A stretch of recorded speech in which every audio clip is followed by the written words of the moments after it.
بسم الله الرحمن الرحيم لا حول ولا قوة إلا بالله العلي العظيم الحمد لله رب العالمين وصلى الله على سيدنا ونبينا أبي القاسم المصطفى محمد وآله الطيبين الطاهرين لا سيما بقية الله في الأرضين أجل الله تعالى فرجه الشريف. اللهم أخرجني من ظلمات الوهم وأكرمني بنور الفهم.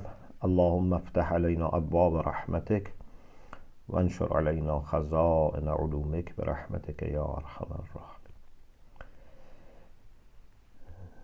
Alhamdulillah, we have tawfiq to continue our study of Islamic theory of knowledge or epistemology. We reached a very important part of the course. As you know, we started talking about the way Muslim thinkers have developed their version of foundationalism, and we mentioned two views. One was maybe the one which is more developed is the one by Ayatollah Misbah rahmatullah alayh, and I thought it's better if we actually refer to his own wording. The best place that I know that he has discussed is in writing is آموزش فلسفه, philosophical instructions. But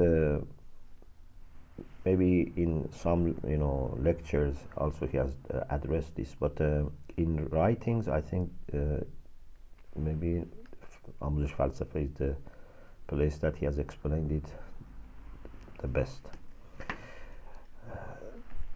I don't know how many of you have studied آموزش فلسفه, because in the Hawza sometimes they study Bidaya, sometimes they study آموزش فلسفه. For example, in Imam Khomeini Institute they study آموزش فلسفه and then Nihaya. In some places Bidaya and Nihaya. We studied both. I don't know. I took lesson for all of it or some of it, and then I studied myself, but I taught also آموزش فلسفه. I remember many years ago, about maybe more than 30 years ago, I was teaching آموزش فلسفه to one of the brothers who was studying Kefaya but has not studied that much philosophy, and it was difficult.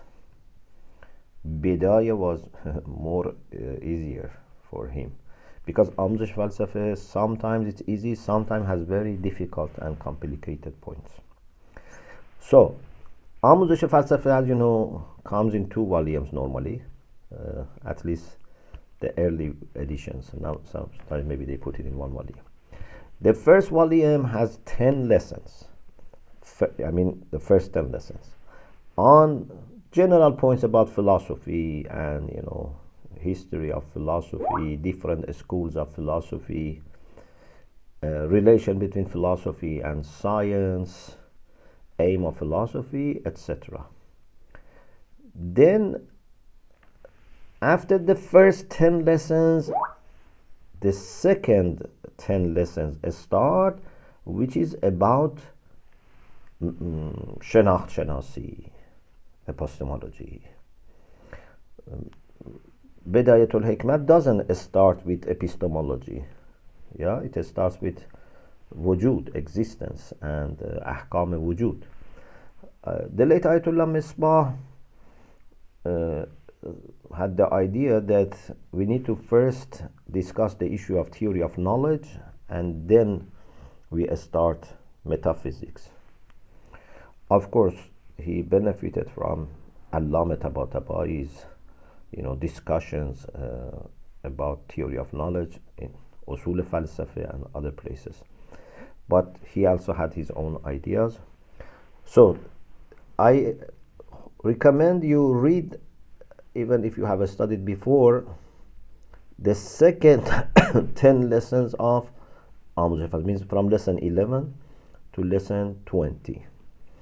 Then from lesson 21 to 30 means the third 10 lessons. هستی شناسی is about ontology, about وجود. And then second volume continues about normal discussions of metaphysics. So lessons 11 to 20 is about شناخت شناسی, and I recommend you to study it. The book is translated to English. Many years ago, about maybe 20 years ago, after I finished my PhD and went back to Iran, after maybe 1 year, 2 years, I was asked to teach آموزش فلسفه in English for some MA students in Indonesia. And I used to record, and then via internet was sent to them. Unfortunately, some of those lectures we don't have, but we had at least, I think, the whole first volume recorded. But some of them we have. I think I have on my channel some of them, maybe 20 of them or something. So maybe it is covered in those lectures as well, but I think the text is also available. Let me read for you the title of the part about this theory of knowledge, and then the lesson that we want to focus on is lesson 19. So Ayatollah Misbah has lesson 11 about introduction to epistemology, significance of epistemology, a glance at the history of epistemology, then knowledge in Islamic philosophy, definition of epistemology, all these things. Lesson 12, he starts talking about bedaha, the fact that principles of epistemology are badihi, self-evident, and how philosophy needs epistemology. And this is why he starts with epistemology after historical discussions and muqaddamat, which is the first section. The second section of the first volume is serious part, or everything is serious. I mean, the main discussion is شناخت شناسی, and then continues. So, because the first 10 are more preparatory. امکان شناخت, possibility of knowledge, and then refuting the objections of those who are sophists. And then lesson 13 about different types of knowledge, and classification into ilm huzuri, ilm husuli, and then about ilm husuli divided to tasawwur and tasdiq. Many of these are what we have already, alhamdulillah, discussed. Lesson So 14 is about ilm husuli and tasawwur, tasdiq, and then 15 is about different types of kulli, ma'qulat, ula, thaniya, and 16 about empiricism, positivism, etc. Then he has very important discussion about asalat aql ya his dar tasawwurat. I refer to it in one of the discussions. In tasawwurat, do we need to be aqli, rationalist, or even if we say that our first tasawwurat comes from his, is okay, which seems to be okay.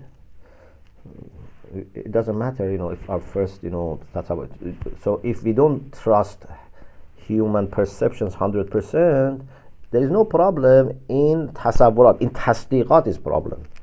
Because if we say all our knowledge goes back to hissiyat, and then hissiyat are not certain, then all our knowledge is not reliable.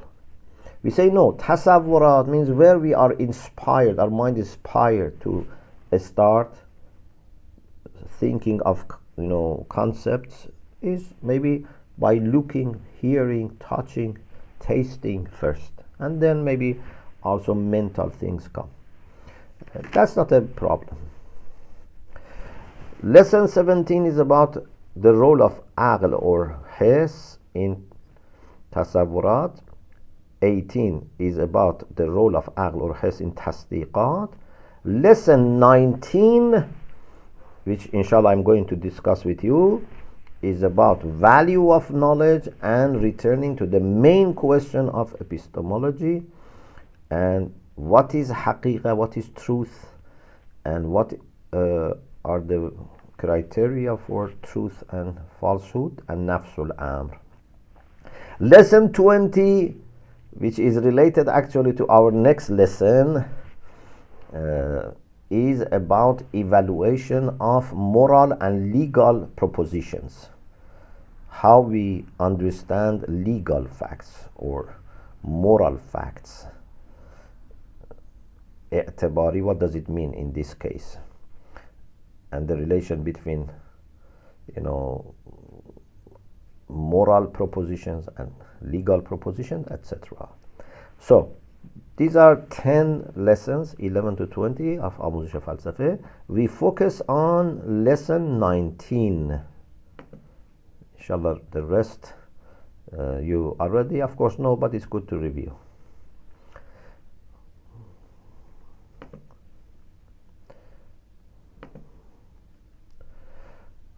He says, the main question of epistemology is whether human beings have ability to understand, to discover the realities, the truth or not. And if so, what's the way? How can we distinguish between true and false propositions?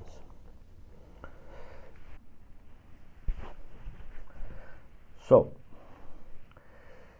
the discussion is about tasdiqat, ilm husuli in the form of tasdiqat, not tasawwurat. Then he says, haqiqat chist. What is the truth? The main question, the main difficulty here about the value, about arzesh, the value of knowledge, is how to argue, how to prove that our ma'rifah is corresponding to reality. When there is ilm husuli, there is something in between. This is the main question. So he says, pragmatists, they say حقیقت عبارت است از فکری که در زندگی عملی انسان مفید باشد. Truth is an idea that in our practical life is useful. If something is useful, it is true. I told you this before. He says, some people who have relativistic approach, they say حقیقت عبارت از شناختی که مقتضای دستگاه ادراکی سالم باشد. If your mind works properly, if you have healthy mind, whatever you understand is true.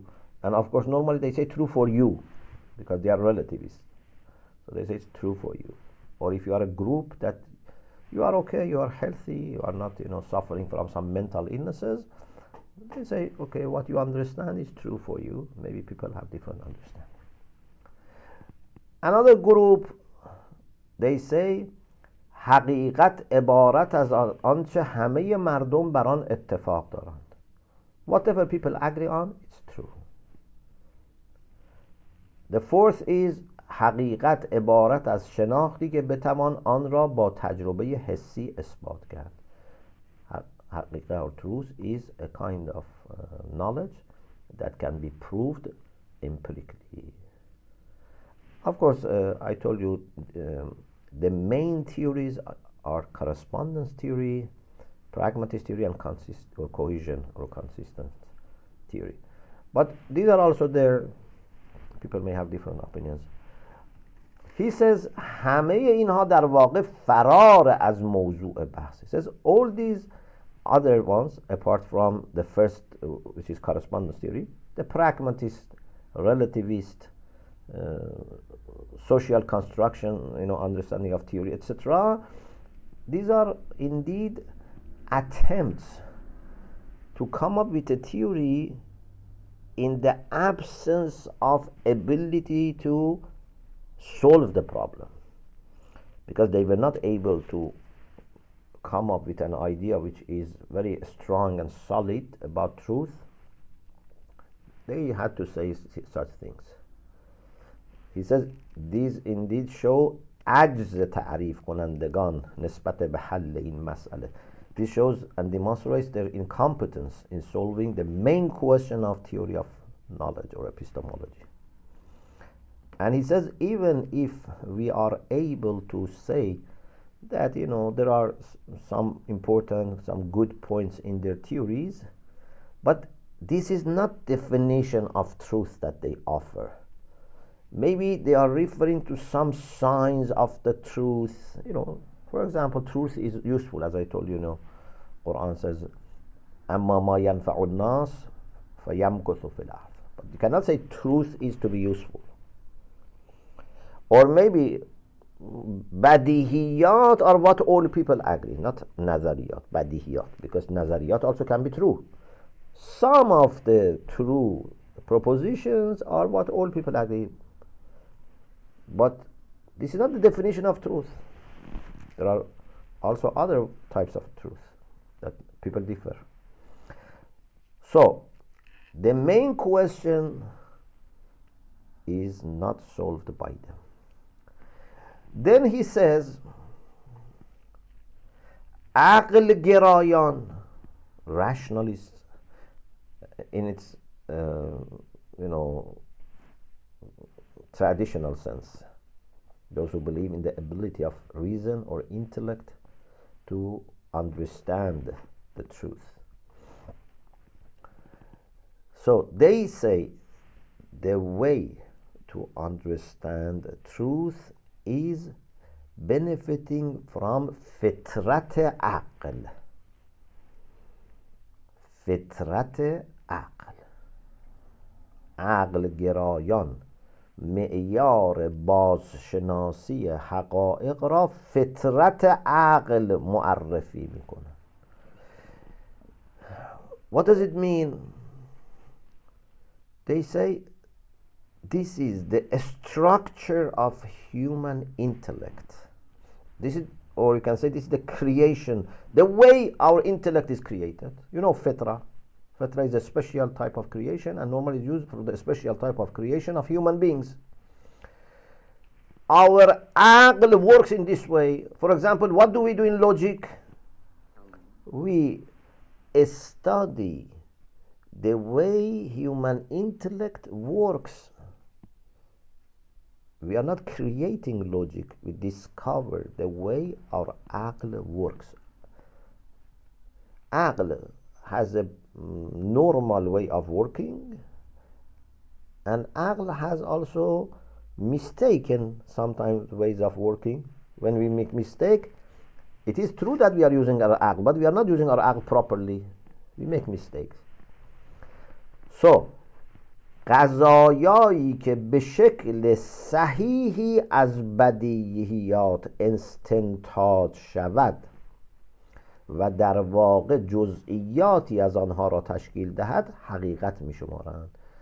They say propositions that through proper reasoning are derived from بدیهیات, from self-evident propositions, then they are haqiqah, they are reality, or you can say they are truth, or represent the truth, correspond to the truth, or they are true. And they are like instances of those kulliyat. So badihiyat are kulliyat, and then we say, okay, this also falls under this kulliyat, and then we take it further. So the qiyas, as you know, in logic we say qiyas. Qiyas is movement from kulli to juz'i. But juz'i, when we say juz'i, it's not necessarily juz'i haqiqi. It can be juz'i izafi. So the juz'i can be also kulli. Yeah, juz'i means instance of another thing. For example, insan is kulli. Insan alim is an instance for insan, but by itself is kulli. Or in propositions, if you say every human being is mortal, kullu insanin fani, and then you say Socrates is fani, Socrates is mortal, this proposition is an instance of the other proposition. But sometimes the instance is, you say insan is mortal, human beings are mortal, and then we say, for example, men are mortal. This proposition is kulli, an instance for another kulli. So قضایایی را که به شکل صحیحی از بدیهیات استنتاج شود و در واقع جزئیاتی از آنها را تشکیل دهد حقیقت می شمارند و قضایای حسی و تجربی. What about those things which are حسی? They are not through قیاس, through intellectual reasoning. These kinds of propositions which are حسی و تجربی, they are empirical, they accept them as much as they can be argued for rationally, because حس by itself doesn't give certainty. He says قضایای حسی و تجربی را هم تا آنجا که به کمک براهین عقلی قابل اثبات باشد معتبر می دانند. As long as they can be proved and argued for rationally, they accept. But Ayatollah Misbah says one line here which is very important. Of course, this needs lots of research, and maybe some people disagree, maybe some people agree. So it would be good, if you do some research on this, especially those who have access to books of Mullah Sadra, Ibn Sina, etc. He says, ولی بیانی از ایشان برای مطابقت بدیهیات و فطریات با واقعیات به ما نرسید. Rationalists, they have these good ideas that it should be according to our aql, and those which are derived from badihiyat through proper rational method, they are true, etc. But he says we have not received any account from them for showing how badihiyat and fitriyat, those things which are compatible with our fitra, are true. If someone questions badihiyat, says, why badihiyat are true? You say other things go back to badihiyat, but someone says, why say badihiyat are true? جز آنچه از دکارت نقل کردیم, except what we have quoted from René Descartes. René Descartes has the idea that the reason our innate, because Descartes was also very much talking about innate, which is similar maybe to our idea of fitra. Descartes had the idea that our innate understanding is correct and has to be correct because God, who is wise, would not make us in the way that we misunderstand. So he had theological support for knowledge, because God is not, you know, unwise, or you know, God is not, na'udhu billah, pushing us into, you know, I'm saying na'udhu billah for the other side, but even, you know, saying this is, I am saying na'udhu billah. So God does not misguide us. Therefore, He doesn't create us in the way that we misunderstand systematically. Yes, we can make mistake. That's our fault. But if God creates our aql in the way that makes mistake, this is not acceptable. So, Descartes, René Descartes, the, you know, French philosopher who was a rationalist, you know, like, you know, Leibniz, for example, he was also a rationalist. So he had this idea that our fitri understanding is correct, badihiyat are correct or true, but he had theological support.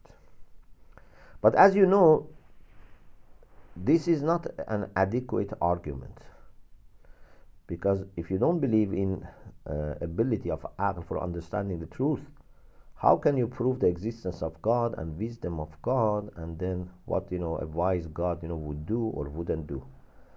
So it seems that he is using something which is coming much further. We are talking about the very basic and fundamental, you know, root of the truth.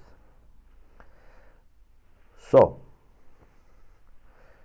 Ayatollah Misbah says there is no doubt that when aql conceives mawzu and mahmul, subject and predicate of qazayay badihi, of course not all the six, he doesn't now go into details, but for example like awwaliyat, or maybe even fitriyat and wajdaniyat.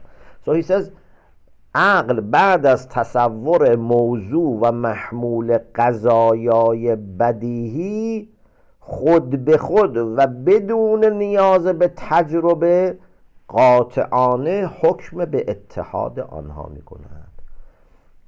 Intellect, after conceiving subject and predicate of self-evident propositions without any need for tajribah, for hiss, by itself, aql by itself, قاطعانه, positively and decisively says there is unity between subject and predicate.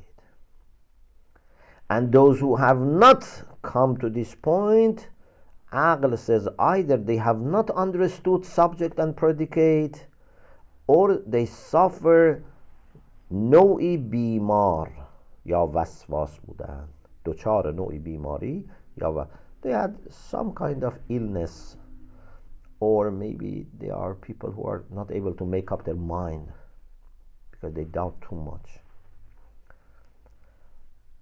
But Ayatollah Misbah says, okay, we agree with, you know, this, but we need some further explanation, because someone may say, okay, you are referring everything to badihiyat, and you say human mind, intellect understands in this way, and we see, yes, people, almost all except from maybe some few who may have some disagreements, they think the same. So this is what really is understood by human intellect. But what if someone poses this question: was it possible for human beings to be created in another way, that their aql was understanding differently? Or for example, is it possible that jinns, maybe they are created in the way that their aql understands differently? Because if you say fitrat aql, then okay, what about creating aql in another way? Okay, he says this needs an account. And according to him, before, you know, contemporary time, this was not that much addressed by the rationalists in the East or the West. I think, of course, maybe if we look carefully, we will find, some references to this in the books of philosophy and logic. But maybe as a theory, well developed, well presented as an independent thing, maybe not. Like for example, issue of asalatul wujud was there, but the first person that elaborated and articulated was Mullah Sadra. Otherwise, before that was there. سخن در این است که آیا این نوع درک به اصطلاح فطری لازمه نوع آفرینش عقل انسانی است، به طوری که ممکن است عقل موجود دیگری همین قضایا را به گونه دیگری درک کند. Maybe some intelligent beings are created in the way that they can understand differently. Or we were possible. Now we are in this way, created this way. But maybe we were able to be created in another way. Or, this is one possibility, if we say it's just a matter of the way we are created, if someone says, whether you like it or not, this is the way we are created. We understand it this way. Truth may be different, but we are created this way. No, this is not good. The other option is to explain that این ادراکات کاملا مطابق با واقع و نمایشگر امور نفس الامری است. Our understanding is true because it corresponds to reality. Of course, this reality has different versions, and this is why we use nafsul amr. Inshallah, we will talk about it. Sometimes the reality is in mind, sometimes it's outside, sometimes it's abstracted from outside. There are different ways of reality, but there is a reality, and our mind is able to discover the reality. And every intelligent being also understands the same way. One of the most important things in theology is what?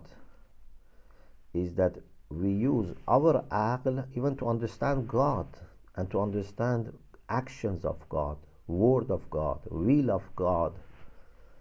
It's amazing that Allah has given us, such ability that we can have some understanding of the way He knows and He looks at things and He wills, with all the limitations that we have. But we can say what is just, what is unjust, and the same thing is shared between us and God. It's not that we say this is just, but it is only for human beings. For God maybe it's different. No, we are using our aql to understand also things that relate to God. It's very important. Let alone, for example, jinns.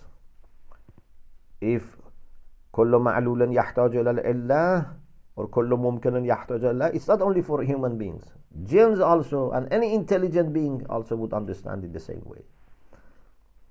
So we need to go beyond saying that our aql, human aql, is made in this way.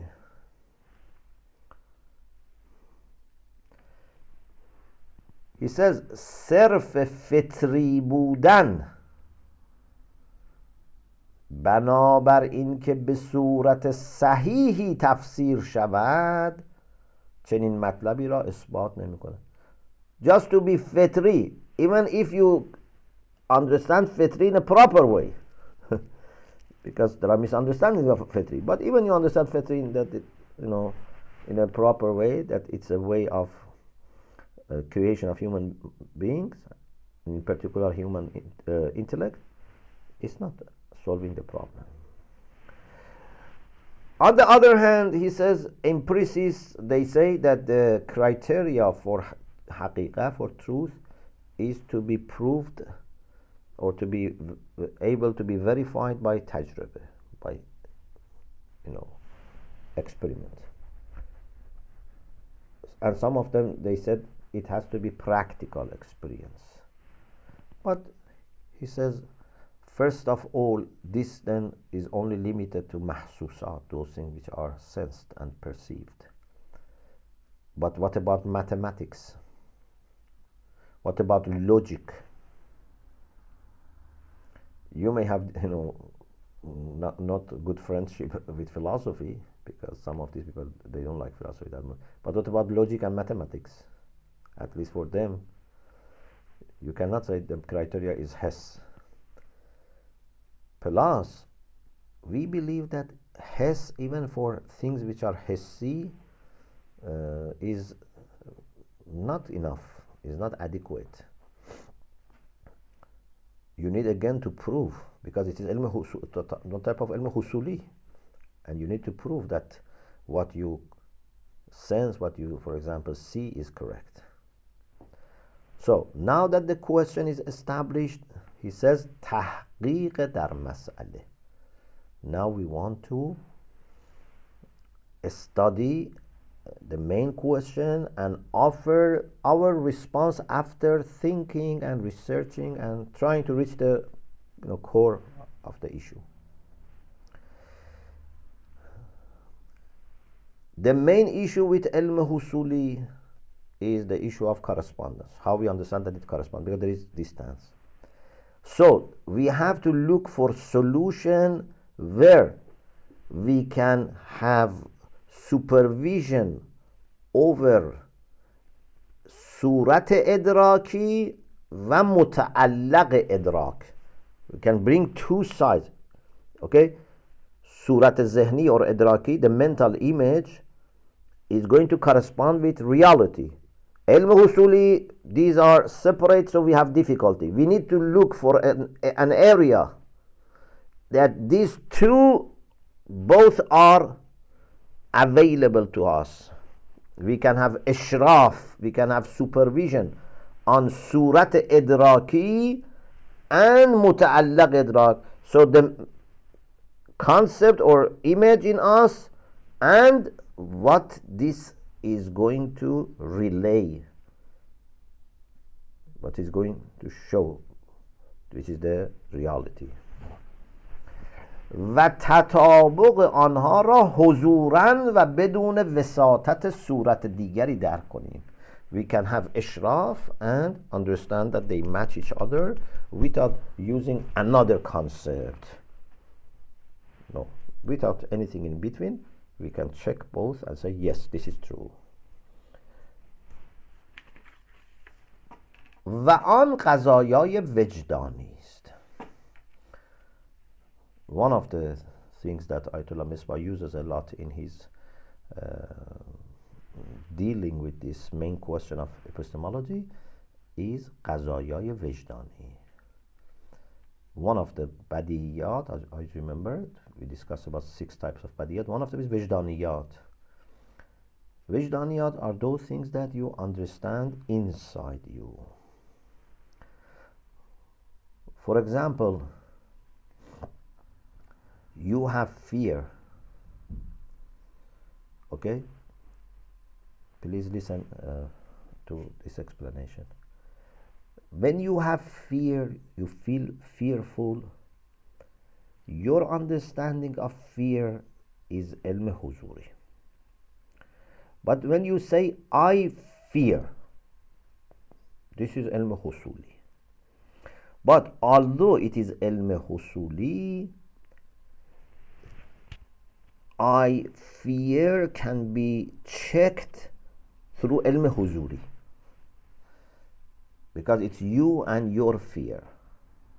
You don't need to check, for example, image of flower with the flower, whether they match or not. For example, I have image of a flower. Is this true or not? Is this corresponding to external reality or not? No. In Vijdaniyat, although I have ilm husuli, but this ilm husuli is in such a way that I have supervision on all sides. Or when you say man hastam, یا من شک دارم. You say I exist. أنا موجود. Again, this is علم حصولی, but it is بدیهی and self-evident because it is one of وجدانیات. وجدانیات are those that you can understand the truth of them through your internal experience, through علم حضوری. So he says پس این قضایا وجدانی، داخل پرانتز اینو between brackets، این قضایا وجدانیات نخستین قضایایی هستند که ارزش 100% آنها ثابت می شود. So these are the first group of prepositions that 100% of their truth can be proved and there is no chance for mistake about them. Of course, you have to be very careful. That's a very good point. That don't mix these organic, simple وجدانیات with mental, subjective interpretations. For example, sometimes you have a feeling, for example, of fear. If you say, I fear, this is Vejdani. But if you interpret this fear, you say, I fear because of, for example, not having enough money. But maybe your fear is not because not having, maybe your fear is because of another thing. So you have to be careful. Or for example, you say, I feel thirsty, so maybe my body needs water, for example. But maybe you feel thirsty, but you don't need water. Or sometimes you don't feel thirsty, but you need water. Interpretations are different. That is to be set aside. Then after Vejdaniyat, he says, we find this ishraf, superseeing and supervision of our aql and mind in another form, another group of propositions, and that is about logical propositions. قضایای منطقی. این قضایای منطقی, logical propositions, subject and predicate are available to us directly.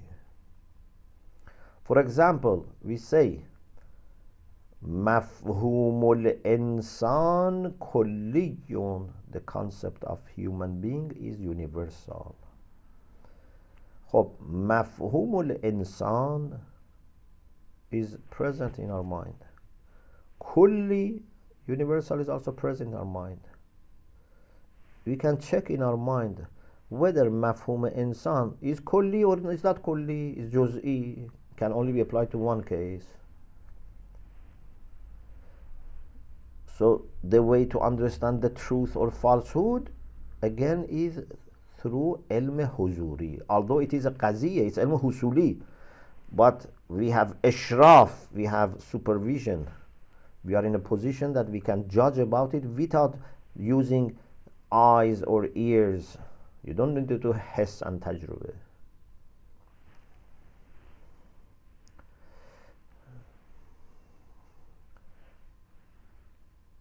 These are two groups, but it's not enough. We need to find more. He says بدین ترتیب راه برای بازشناسی دو دسته از قضایا گشوده می شود. In this way we can recognize two types of propositions, but this is not enough for all علم حصولی. برای تشخیص همه علوم حصولی کفایت نمی کنه. We need to find sanctions, ضمانت صحتی برای بدیهیات اولیه. For اولiyat.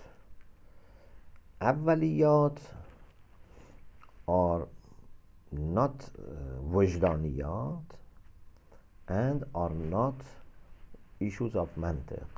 Awwaliyat are those things that we said تصور الموضوع والمحمول کافٍ. If you understand موضوع and محمول, عقل, judges.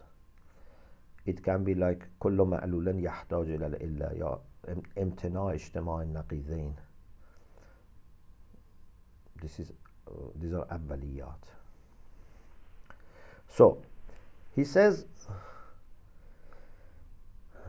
if we solve this, then it helps us a lot, because then we can move on to قضایای نظریه. Because in non-self-evident propositions we use بدیهیات. So if we manage to do أوليات, we have also وجدانيات and issues of mantiq, then we can make good progress. In order to establish this, we need to examine more propositions and see what types of concepts are in these propositions as subjects, and how they are related to the predicates, how aql can judge that there is a unity, there is ittihad between mawzu and mahmul, between subject and predicate. In the lesson 17, he says we explained that in such propositions like كل معلول له إلا or امتناع اجتماع نقيضين, we have philosophical concepts. A very big progress is made now. Please listen carefully.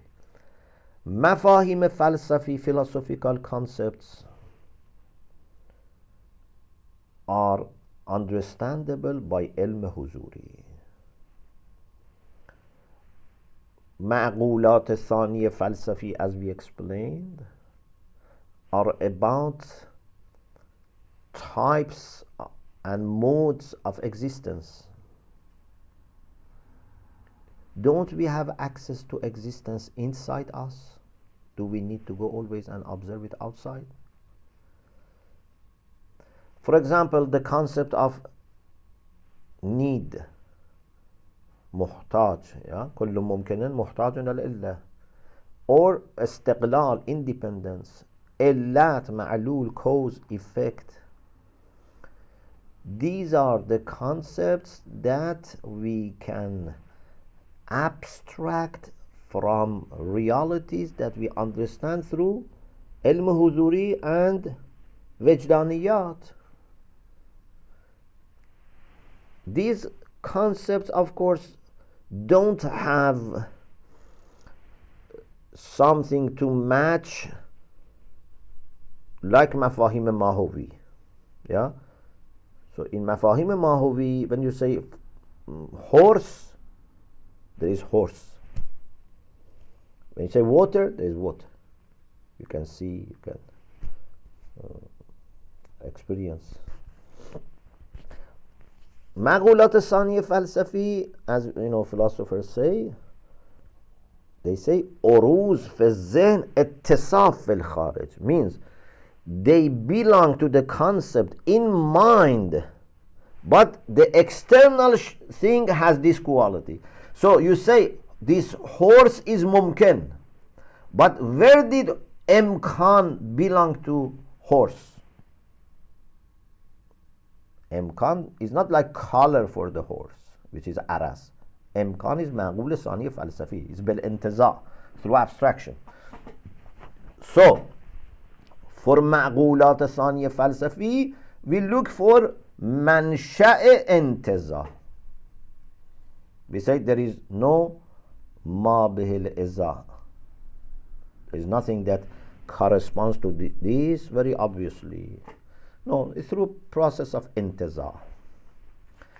So معقولات ثانی فلسفی are concepts which are used in أوليات and they are available to us directly. We are in a good position to understand them. Actually, we in our mind, you cannot see them outside. In our mind, we abstract them and we can judge whether they belong to this mansha intiza or not.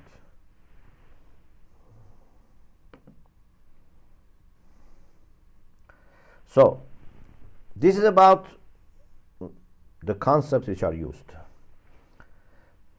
With respect to hukm, the judgment of aql, that this subject has this predicate. This is again easy because we have these concepts in our intellect and we can consider the relation between mawzu and mahmul when they are both present to us and say whether this is put in a true form or a false form. I know what is mumkin, I know what is ma'lul, what is illa, what is muhtaj, what is mustaqil, and then I can say kullu mumkinin muhtajun ila al-illa.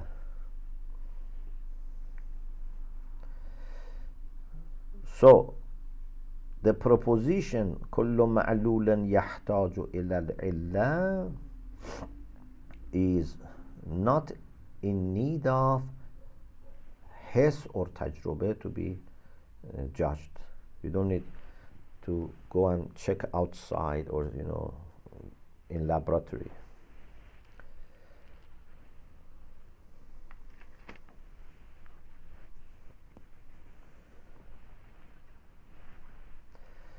But for example, if someone tells us instead of kullu mumkinin muhtajun ila al-illa, says a false thing. He says kullu mawjudin muhtajun ila al-illa. Again, we don't need to go outside because it's very difficult to go outside and check this. In outside, whatever we see is in need of illa. But we say mawjud is a concept which has two types: wajibul wujud and mumkinul wujud. Wajibul wujud is not in need of illa. Why you say kullu mawjudan muhtajun illa? Kullu mumkinin muhtajun illa. Did I use his and tajrubah? No. Did I need to go to laboratory? No. But you understand that this is true judgment. I am not accepting something, I am accepting another thing. Both of them are based on good judgment. So, he says, therefore, awwaliyat also go back to ilm huzuri. And this is the sanction, this is a guarantee for that. Someone may tell you that, but what we understand is a particular, for example, ma'lul, maybe in our mind, we look at our mental image and we find it, dependent, etc. But what about every ma'lul? The answer is that, this is also an important point. Although what I reflected on was a case,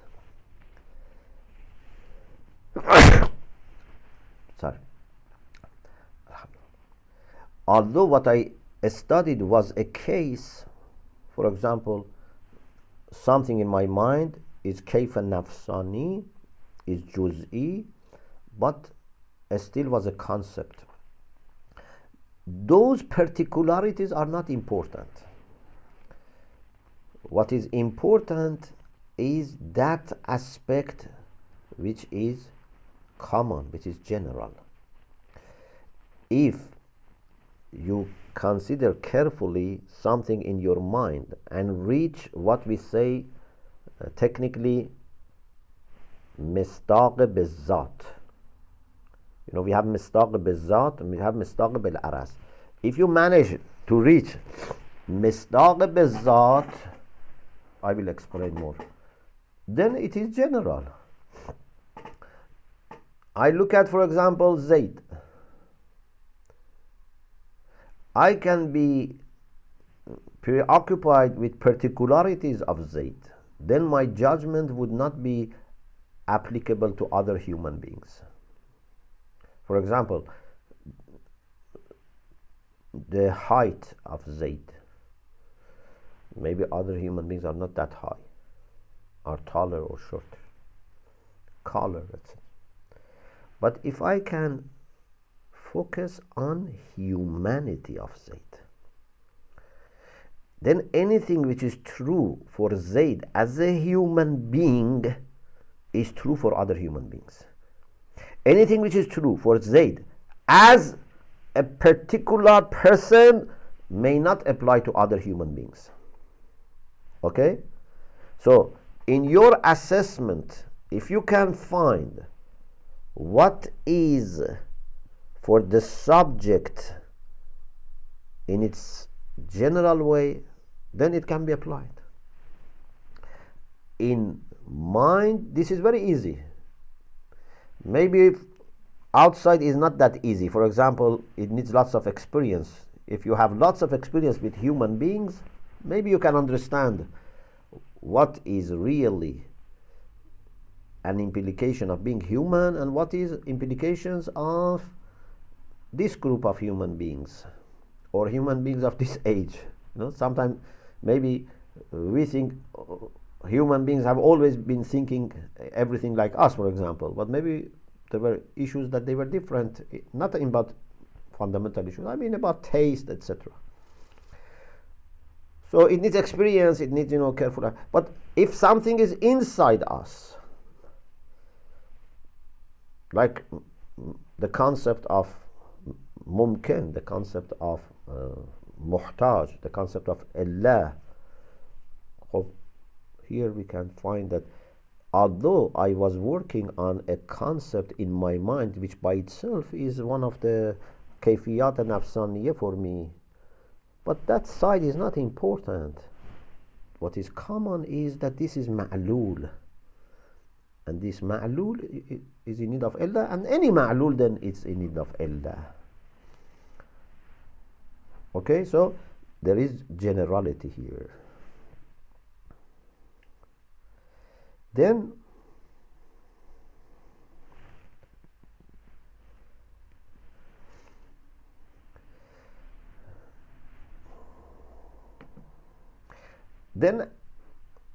maybe someone says, what about the external world? Maybe this is only true in the mental world. We say, no, this is not mental world in the sense that we say wujud zihni in contrast to wujud aini or khariji. Our zihn has ability to also be objective. When you are looking at something outside through the image in the mind, for that outside external thing, this is wujud zihni for that. But this wujud zihni itself has objectivity. We are going beyond that aspect of relaying or mirroring something outside. Therefore, sometimes realities are outside, sometimes realities are inside. Sometimes realities are kulli, sometimes are juz'i, even inside. For example, for logical things, when we say al-insanu kulliyun, this is kulli. But for example, if I'm talking about particular thing in my mind, for example, the condition of fear, this is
Assalamu alaikum.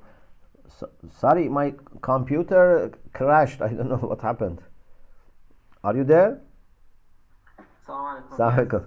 Okay, I think salam. I think I am running over time. Very sorry. Just I finish my sentence and inshallah you can then leave. So our mind is not always representing wujud al-zihni, although the name may suggest that. Our mind has different layers, different functions, and sometimes inside our mind and intellect we can talk about wujud al-zihni or wujud al-khariji. Outside world is only wujud al-khariji. But in human mind or minds of intelligent beings, we can have both wujud al-zihni and wujud al-khariji. So we have, according to Ayatollah Misbah, we have ability to understand badihiyat awwaliya, primary self-evident principles or propositions through ilm huduri, although they are husuli, but through ilm huduri, because we have ishraf, we have ability to supersede and supervise subject and predicate and the relation between them, and then we can say either this P is Q or P is not Q. Inshallah, we will continue this discussion bi'Iznillah next week. Alhamdulillah Rabbil Alameen.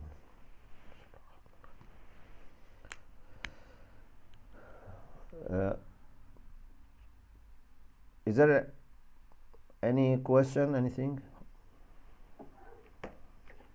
No, sure. Thank you very much. Okay. Do you know how many more sessions we have? This session was our fifth session. Fifth or more? Yes. I think we had 3 or 4 cancellations. Other classes, I think we had 9 classes. Okay. And I think we have to make up 4 sessions, and the general sessions we are going to hold is something around 14 or 15 sessions. Okay, inshallah. Excellent. Yeah, inshallah. Thank you very Thank you much. very much. التماس دعاء. Inshallah, التماس.